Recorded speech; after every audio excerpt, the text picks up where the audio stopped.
Chariot racing was one of the most popular ancient Greek, Roman, and Byzantine sports. Chariot racing often was dangerous to both driver and horse, as they frequently suffered serious injury and even death, but generated strong spectator enthusiasm. Chariot races could be watched by women, while women were barred from watching many other sports. In the ancient Olympic Games, as well as the other Pan-Hellenic Games, the sport was one of the main events. Each chariot was pulled by 4 horses. In the Roman form of chariot racing, teams represented different groups of financial backers and sometimes competed for the services of particularly skilled drivers. These teams became the focus of intense support among spectators, and occasional disturbances broke out between followers of different factions. The conflicts sometimes became politicized, as the sport began to transcend the races themselves and started to affect society overall. This helps explain why Roman and later Byzantine emperors took control of the teams and appointed many officials to oversee them. The sport faded in importance after the fall of Rome in the West, surviving only for a time in the Byzantine Empire, where the traditional Roman factions continued to play a prominent role for some time, gaining influence in political matters. Their rivalry culminated in the Nika riots, which marked the gradual decline of the sport.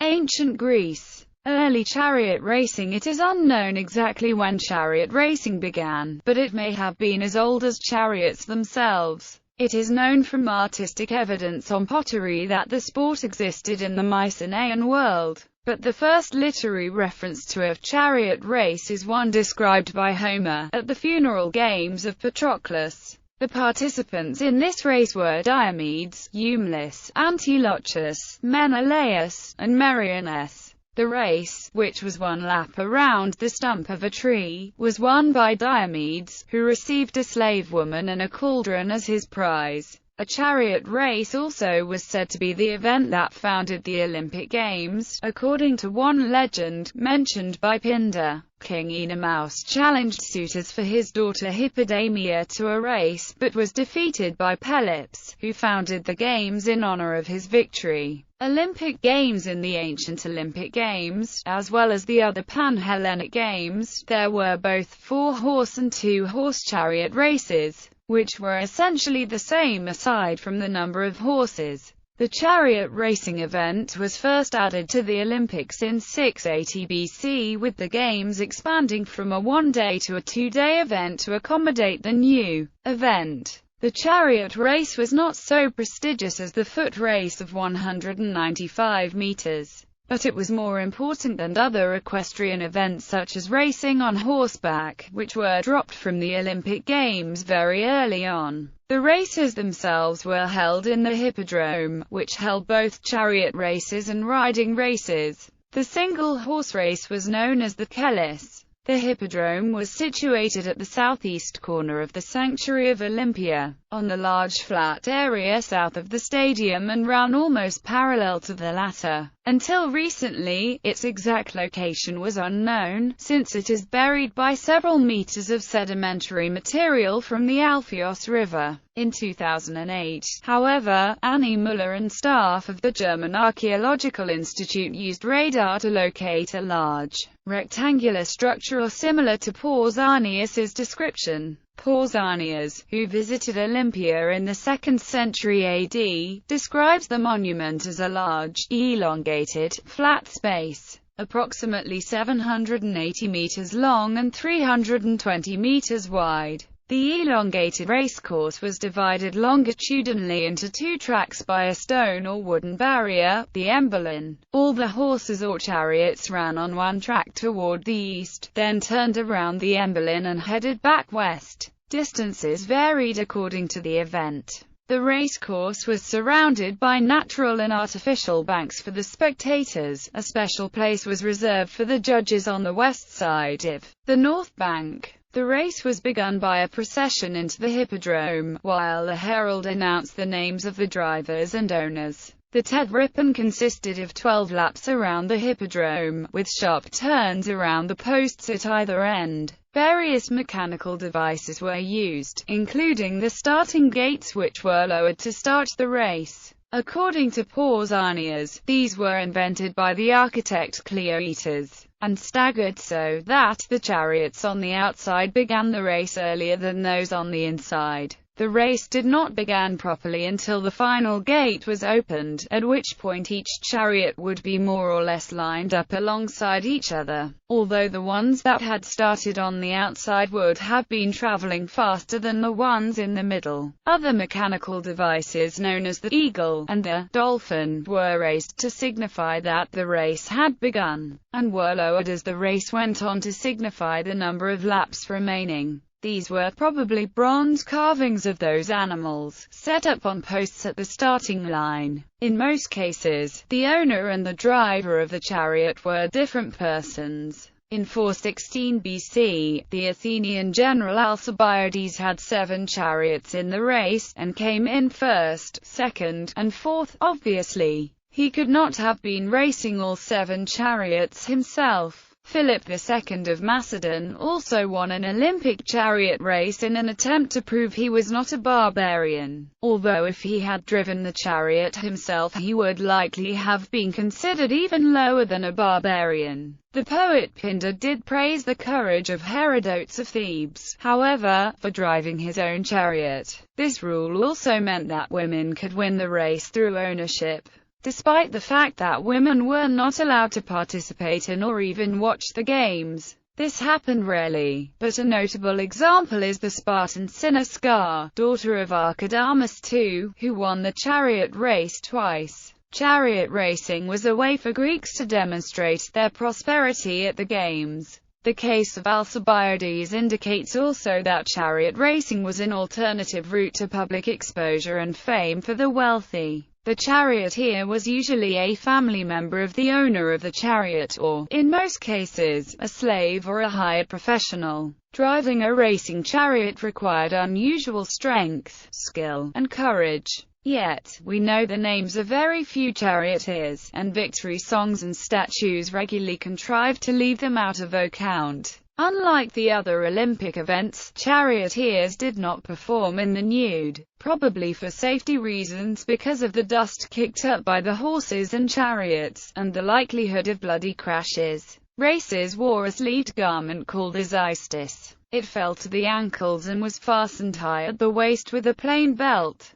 2 straps that crossed high at the upper back prevented the xystis from ballooning during the race. The chariots themselves were modified war chariots, essentially wooden carts with 2 wheels and an open back. Although chariots were by this time no longer used in battle, the charioteer's feet were held in place, but the cart rested on the axle, so the ride was bumpy. The most exciting part of the chariot race, at least for the spectators, was the turns at the ends of the hippodrome. These turns were very dangerous, and often deadly. If a chariot had not already been knocked over by an opponent before the turn, it might be overturned or crushed by the other chariots as they went around the post. Deliberately running into an opponent to cause him to crash was technically illegal, but nothing could be done about it, and crashes were likely to happen by accident anyway. Other festivals. As a result of the rise of the Greek cities of the Classic period, other great festivals emerged in Asia Minor, Magna Graecia, and the mainland, providing the opportunity for athletes to gain fame and riches.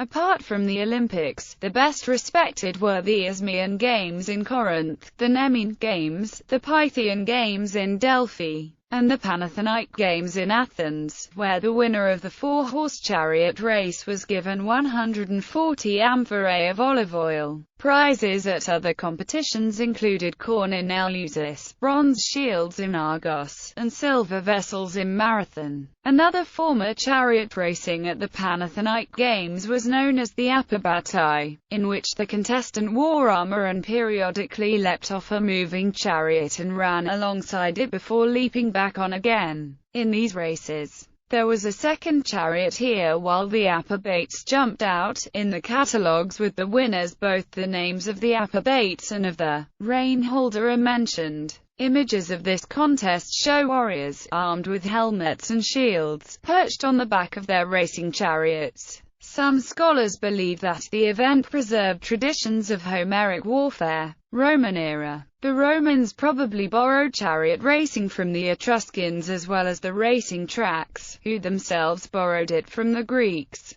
But the Romans were also influenced directly by the Greeks. According to Roman legend, chariot racing was used by Romulus just after he founded Rome in 753 BC as a way of distracting the Sabine men. Whilst the Sabines were enjoying the spectacle, Romulus and his men seized and carried off the Sabine women, who became wives of the Romans. Chariot races were a part of several Roman religious festivals, and on these occasions were preceded by a parade that featured the charioteers, music, costumed dances, and images of the gods. While the entertainment value of chariot races tended to overshadow any sacred purpose, in late antiquity the Church Fathers still saw them as a traditional, pagan practice, and advised Christians not to participate. In ancient Rome, chariot races commonly took place in a circus. The main center of chariot racing was the Circus Maximus in the valley between Palatine Hill and Aventine Hill, which could seat 250,000 people. It was the earliest circus in the city of Rome.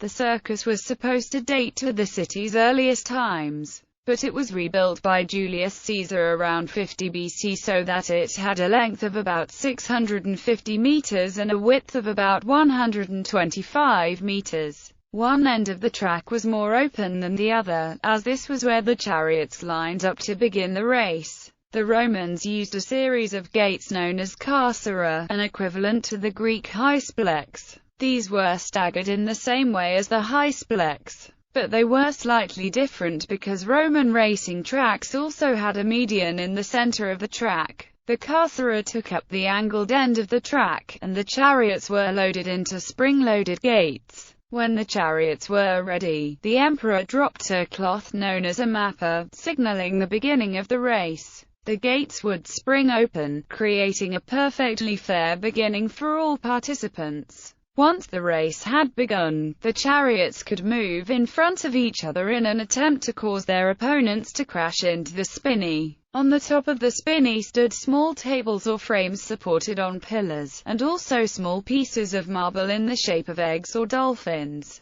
The spina eventually became very elaborate, with statues and obelisks and other forms of art. But the multiplication of the adornments of the spina had one unfortunate result. They became so numerous that they obstructed the view of spectators on lower seats. At either end of the spina was a meta, or turning point, in the form of large gilded columns. Spectacular crashes took place there, as in the Greek races, in which the chariot was destroyed and the charioteer and horses incapacitated were known as naufragia, also the Latin word for shipwrecks. The race itself was much like its Greek counterpart, although there were usually 24 races every day that, during the 4th century, took place on 66 days each year. However, a race consisted of only 7 laps, instead of the 12 laps of the Greek race. The Roman style was also more money-oriented. Races were professionals and there was widespread betting among spectators.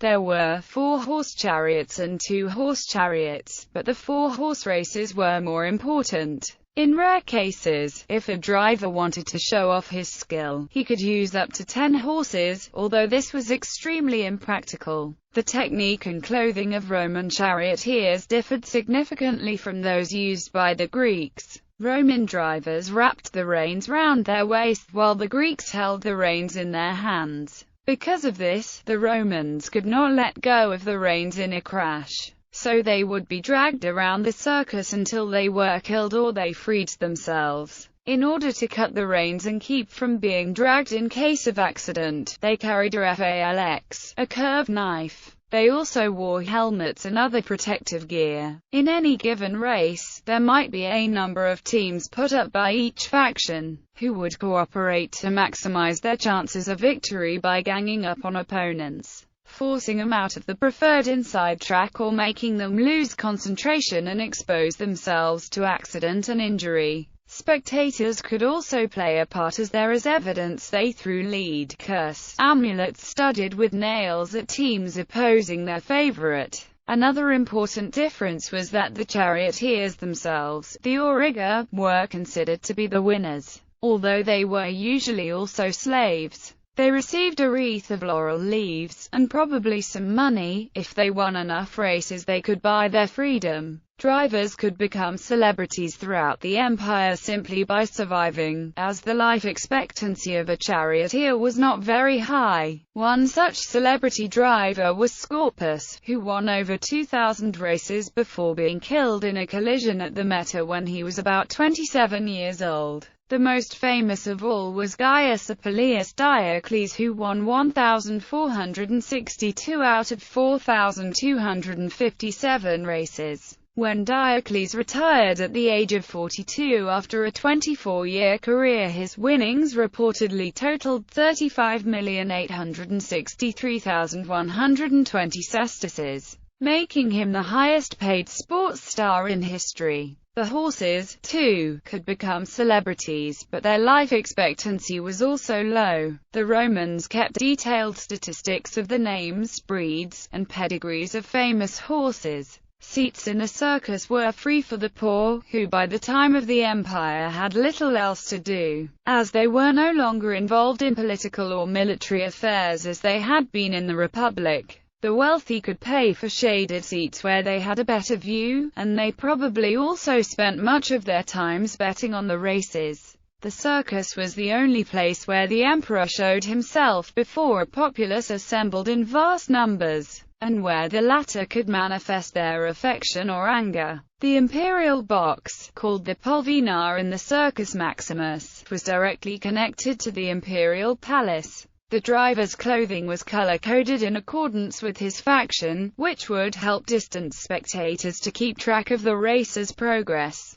According to Tertullian, there were originally just two factions, white and red, sacred to winter and summer respectively. As fully developed, there were four factions: the red, white, green, and blue. Each team could have up to 3 chariots each in a race. Members of the same team often collaborated with each other against the other teams, for example to force them to crash into the spina. Drivers could switch teams, much like athletes can be traded to different teams today. By 77 BC, the rivalry between the red and the whites was already developed, when a funeral for a red driver involved a red supporter throwing himself on the funeral pyre. No writer of the time, however, refers to these as factions such as came into existence later, with the factions being official organizations. Writing near the beginning of the 3rd century, he wrote that the reds were dedicated to Mars, the whites to the Zephyrs,